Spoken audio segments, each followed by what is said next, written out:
রূপকথার গল্প বৃদ্ধার বুদ্ধিমত্তা। এক গ্রামে এক বিধবা বৃদ্ধা বাস করত। বৃদ্ধার সাথে থাকতো তার ছেলে আর ছেলের বউ।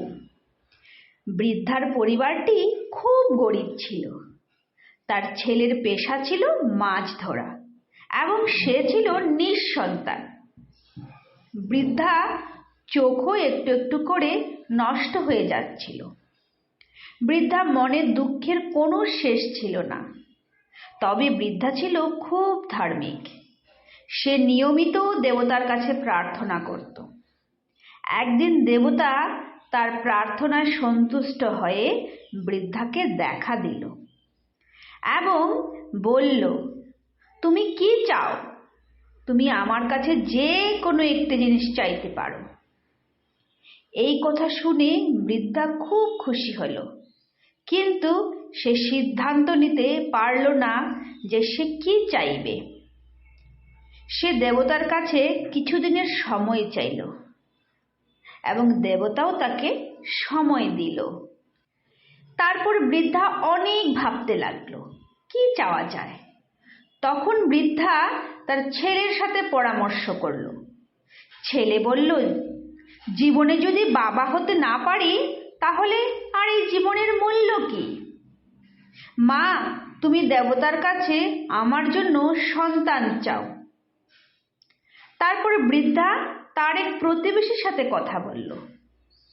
প্রতিবেশী বলল, তোমার ছেলের সন্তান হয়ে কি হবে?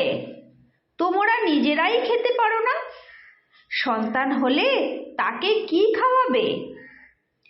এর থেকে বরং তুমি অনেক টাকা পয়সা চাও, যেটা দিয়ে ভালো একটা বাড়ি কিনতে পারবে, ভালোভাবে খেতে পারবে।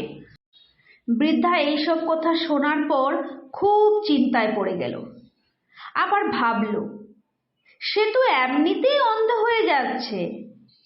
সে যদি তার ছেলের ইচ্ছা পূরণ করে বা অনেক টাকা পয়সা চায়, কোনোটাই সে তো দেখতে পাবে না। তারপর বৃদ্ধা অনেক ভাবতে লাগলো, কি চাওয়া যায়?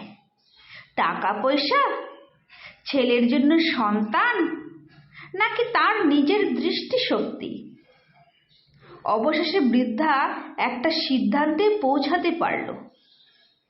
কিছুদিন পরে যখন দেবতা আসলো এবং বৃদ্ধার ইচ্ছার কথা জানতে বলল, তখন বৃদ্ধা, আমি যেন দূর থেকে দেখতে পাই আমার নাতনি একটা রাজপ্রাসাদে বসে সোনার চামচে দুধ খাচ্ছে।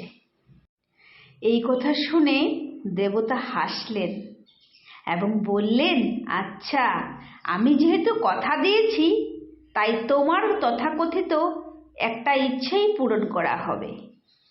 সমাপ্ত। নমস্কার।